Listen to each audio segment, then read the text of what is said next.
Saya kasih judul kecil di bawah, semoga bisa dibaca ya. Kesehatan hati dalam kacamata Amsal. Kita mau banyak ngomong tentang Amsal hari ini.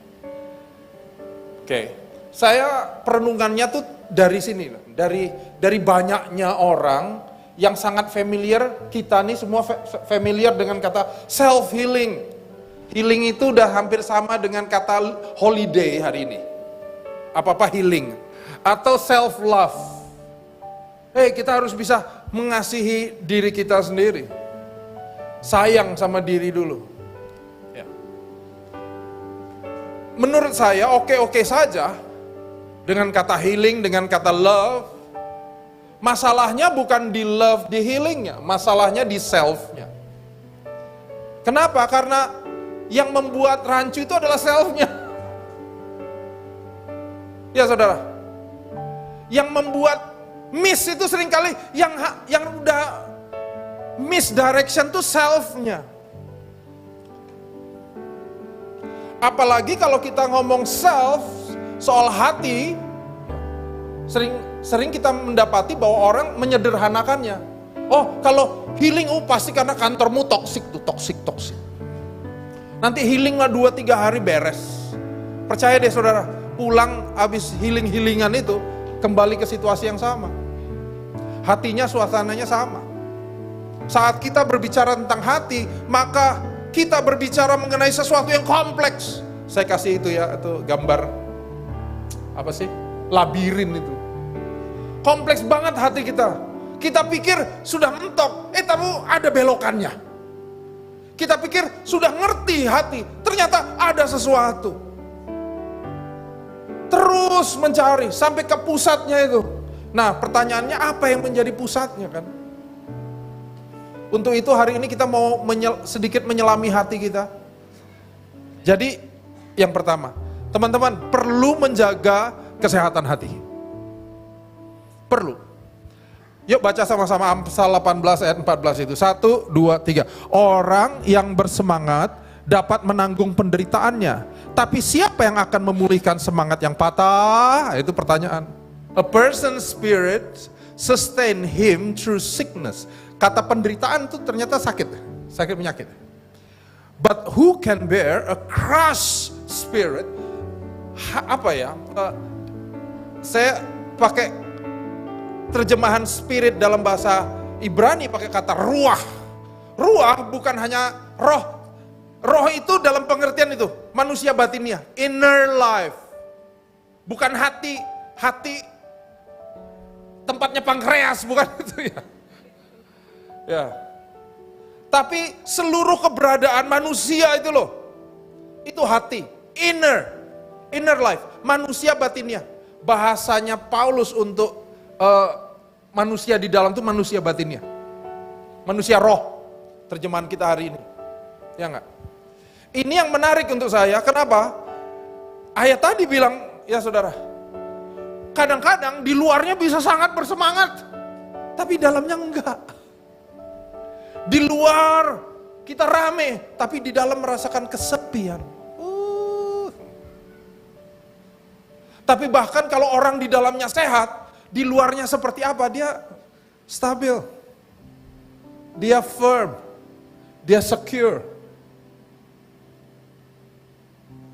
Makanya saudara, kalau teman-teman lihat Efesus 3 ayat 16 sampai 17, baca sama-sama. 1, 2, 3. Aku berdoa supaya ia menurut kekayaan kemuliaannya menguatkan dan meneguhkan kamu oleh rohnya di dalam batinmu. Sehingga oleh imanmu Kristus diam di dalam hatimu dan kamu berakar serta berdasar di dalam kasih. Paulus itu ya kalau mau menghibur, yang dihibur tuh manusia batiniahnya. Ya. Orang yang lagi sukar, dia doanya gitu. Aku berdoa supaya kamu tuh di dalam kemuliaan Tuhan. Menguatkan kamu oleh rohnya di dalam batinmu. Ini gak sekedar sederhana saudara. Karena hati kita kompleks. Tadi ya, hati kita tuh kompleks. Yuk baca Amsal 12 ayat 25. Kekhawatiran dalam hati apa saudara? Membungkukkan orang. Tetapi perkataan yang baik menggembirakan dia. Poin yang pertama adalah emosional dan relasi. Lihat dari perkataan orang bisa down, bisa drop. Bisa down, bisa drop, sama ya. Bisa down, bisa up. Gitu. Ada orang ya, kalau ngomongin keluarga, ngomongin orang tua, bisa emosi banget. Kenapa? Karena mungkin dulu pernah ada perkataan orang tua yang menyakitkan dia dan belum sempat dikelola gitu. Makanya saudara ya, kita butuh hidup berkomunitas, relasi tadi. Karena kita butuh kadang-kadang orang yang nepuk bahu kita bilang, "That's okay, I'm here. Kamu kalau butuh apa-apa cerita ya." Kesehatan hati kita juga dipengaruhi bukan hanya emosional, juga aspek pengharapan. Amsal 13 ayat 12a. Yang kita harapin itu, banyak hal yang kita harapkan dan gak kejadian.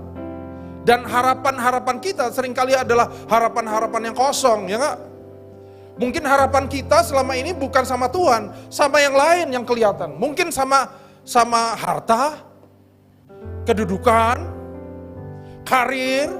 Saya mengucap syukur saudara yang punya karir bagus di sini nggak menjadi identitas itu. Tapi ada loh yang pengharapannya di situ. Sehingga waktu pengharapannya goncanglah hidupnya. Atau Amsal 14 ayat 13. Kesehatan mental itu dipengaruhi oleh eksistensi kita. Ya. Apa yang saya maksud dengan kekhawatiran eksistensi? Saya baca ini ya. Di dalam tertawa pun hati dapat merana dan kesukaan dapat berakhir dengan kedukaan. Saudara dan saya mengerti bahwa apapun dalam kehidupan kita, bahkan yang baik sekalipun, sementara. Keempat, fisik. Kesehatan mental kita, kesehatan manusia batin ya, juga terpengaruh fisik loh. Amsal 14 ayat 30. Hati yang tenang menyegarkan tubuh. Hati tenang, inner life-nya tenang, tubuhnya seger. Lihat tuh? Lihat tuh. Tapi kalau dalamnya ada kebusukan, membusukkan juga fisiknya. Berapa banyak orang yang kelihatan lebih tua dari aslinya? Ya enggak? Dari umurnya, dari aslinya. Dari umurnya, kalau dicek-cek, oh ternyata hidupnya penuh tekanan ya. Hidupnya sesuatu. Atau bahkan yang jadi sakit. Kenapa? Stres. Fisik mempengaruhi. Banyak hormonal kita atau kelenjar-kelenjar dalam tubuh kita dirancang untuk berkaitan dengan itu. Dengan mental, dengan manusia di dalam. Dan terakhir adalah moral. Amsal 28 ayat 1. Orang fasik lari walaupun tidak ada yang mengejarnya. Tetapi orang benar merasa aman seperti singa muda. Apa artinya ini saudara? Pengertiannya, ada orang-orang yang lari. Kenapa? Karena sudah pernah melakukan kesalahan. Orang fasik kan banyak melakukan kesalahan. Karena dia melakukan kesalahan, jadi dia merasa hidupnya dikejar-kejar. Ada orang yang nabur banyak. Kenapa? Karena dulu pernah korupsi. Guilty feeling. Jadi setiap kali punya usaha bagus, CSR-nya yuk. Kenapa? Nebus dosa yang dulu. Alkitab cuma 3 kali ngomong soal pohon kehidupan. Kejadian, perjanjian lama, Wahyu, perjanjian baru, pohon kehidupan, dan Amsal. Apa arti pohon kehidupan? Ya pohon sumber kehidupan, sederhana. Tapi apa yang dimaksud dengan Amsal ini? Ya. Kalau Bapak Ibu Saudara ingat, pohon kehidupan adalah di kitab Kejadian, adalah pohon yang Tuhan jaga supaya si Adam gak makan itu lagi dan memperoleh hidup yang gak immortal. Karena dia sudah jatuh dalam dosa. Pak, kenapa dia udah jatuh dalam dosa, oh supaya ini ya, supaya kenapa Tuhan kesannya nggak mau tersaingi? Bukan nggak tersaingi, karena dia udah jatuh dalam dosa, maka dia akan jatuh dalam dosa untuk selama-lamanya. Ya ampun. Kalau makan, jadi untuk kebaikan Adam ini. Namun Tuhan pisahkan itu supaya Adam nggak makan pohon kehidupan. Oke?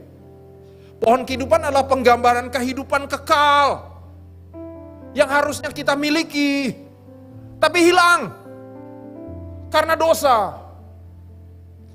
Sebuah memori, sesuatu yang kita ingat, tapi nggak pernah kita miliki. Ya. Makanya kita ini sekarang hidup dalam kefanaan ya saudara. Kepuasan kita tuh selalu ada batasnya. Gak punya rumah, pingin punya rumah. Udah punya rumah, pingin punya rumah yang lebih gede. Ada aja. Ada di dalam, ada sesuatu yang gak kekal tuh yang selalu ada di hati kita. Ya enggak? Ini solusinya. Mari baca Galatia 3 ayat 13 itu. Yuk baca sama-sama. 1, 2, 3. Kristus telah menebus kita dari kutuk hukum Taurat dengan jalan menjadi kutuk karena kita. Terus, sebab ada tertulis, terkutuklah orang yang digantung pada kayu salib. Teman-teman, kalau perhatiin bahasa Inggrisnya, kayu salib diterjemahkan dari sebenarnya tree. Terjemahan bahasa Inggrisnya pakai kata tree, pohon. Petrus dan Paulus dengan sengaja alegorikan kayu salib dengan membandingkan terhadap pohon kehidupan. Tuhan Yesus disalib sengaja pakai kata itu karena memang ada rencana khusus. Ya, kalau teman-teman ingat juga kata-kata Tuhan Yesus, Allahku, Allahku, mengapa engkau meninggalkan aku? Apakah itu karena dia sakit? Enggak, karena itu ada di Mazmur 22. Dia lagi menggenapi nubuatan tentang Mesias di kayu salib. Makanya dia ngomong, Allahku, Allahku, mengapa engkau meninggalkan aku? Eli, Eli, lama sabachthani. Aku berseru tapi engkau tetap jauh, tidak menolong aku. Karena hal yang paling menyakitkan untuk kita adalah terputusnya tadi itu loh. Kita dari pohon kehidupan itu loh. Kehidupan kekal kita putus. Tuhan Yesus lagi menebus kita atas apa yang kita lakukan zaman itu. Zaman dulu. Seperti air aku tercurah dan segala tulangku terlepas dari sendinya. Itu ayat 15-nya. Hatiku menjadi seperti lilin, hancur luluh di dalam dadaku. Hatinya, inner life-nya. Ini bukan hanya soal kematian daging, tapi kematian manusia batinia. Salib adalah pohon kematian bagi Yesus. Agar saat ini salib dapat menjadi pohon kehidupan bagi kita yang percaya kepadanya. Amin. Justru Yesus, Allah kita, menebus saudara dan saya. Supaya hari ini kita boleh kembali mendapatkan kehidupan yang kekal itu. Buat saudara dan saya yang percaya kepada Tuhan. Amin. Kalau hari ini engkau di dalam kesulitan, Yesus mati untuk saudara, supaya bukan hanya engkau mendapat terbebas dari kesulitanmu, bukan. Tapi ini yang lebih dahsyat, bahkan di dalam kesulitan saudara, engkau menemukan kekuatan di dalam Kristus. Kalau engkau hari ini sedang di jalan buntu, Dia mati buat saudara dan saya. Supaya bukan hanya dibuat jalan yang baru, yes. Tapi bahkan saat engkau mencari jalan yang baru yang belum kelihatan, engkau melihat dengan engkau bisa punya pengharapan yang pasti bahwa Tuhan gak pernah ninggalin saudara.